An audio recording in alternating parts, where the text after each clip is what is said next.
KR Pete PLD bank ಚುನಾವಣೆ ಬಿರುಸಿನಿಂದ ನಡೆದ ಮತದಾನ. ಕಾಂಗ್ರೆಸ್ ಮುಂಗೈ, ಜೆಡಿಎಸ್ ಬಿಜೆಪಿ ಮೈತ್ರಿಗೆ ಮುಖಭಂಗ ಸಾಧ್ಯತೆ.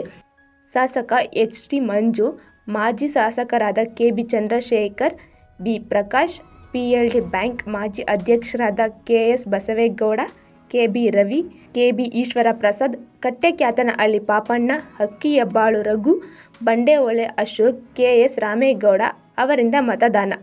ಕೆಪಿಎಸ್ ಸ್ಕೂಲ್ ಆವರಣದಲ್ಲಿ ಮತದಾನ ನಡೆದ ಹಿನ್ನೆಲೆಯಲ್ಲಿ ಟ್ರಾಫಿಕ್ ಜಾಮ್ ಕಿರಿಕಿರಿಗೆ ಬಸವಳಿದ ನಾಗರಿಕರು ಹಾಗೂ ಪ್ರಯಾಣಿಕರು.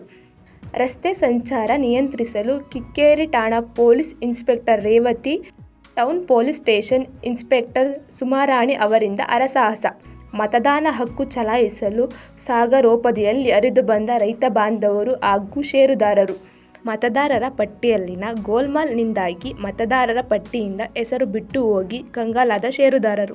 ಕೆಆರ್ಪೇಟೆ ಮುಖ್ಯ ರಸ್ತೆಯಲ್ಲಿ ವಾಹನಗಳ ಸಂಚಾರ ಬಂದ್ ಮಾಡಿಸಿ ಸುಗಮ ಮತದಾನಕ್ಕೆ ಅವಕಾಶ ಮಾಡಿಕೊಟ್ಟ ಪೊಲೀಸರು.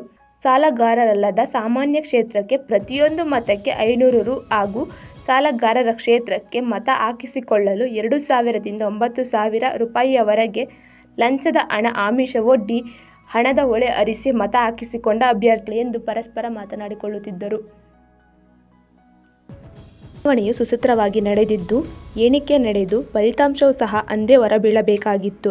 ಎಣಿಕೆ ನಡೆಯುವ ಮುನ್ನವೇ ಕೆಲವರು ನ್ಯಾಯಾಲಯದಿಂದ ತಡೆಯಾಜ್ಞೆ ತಂದಿದ್ದರಿಂದ ಮತ ಎಣಿಕೆಯನ್ನು ಚುನಾವಣಾಧಿಕಾರಿಗಳು ಮುಂದೂಡಿದ್ದಾರೆ. ಕುತೂಹಲ ಕೆರಳಿಸಿದ ಫಲಿತಾಂಶ.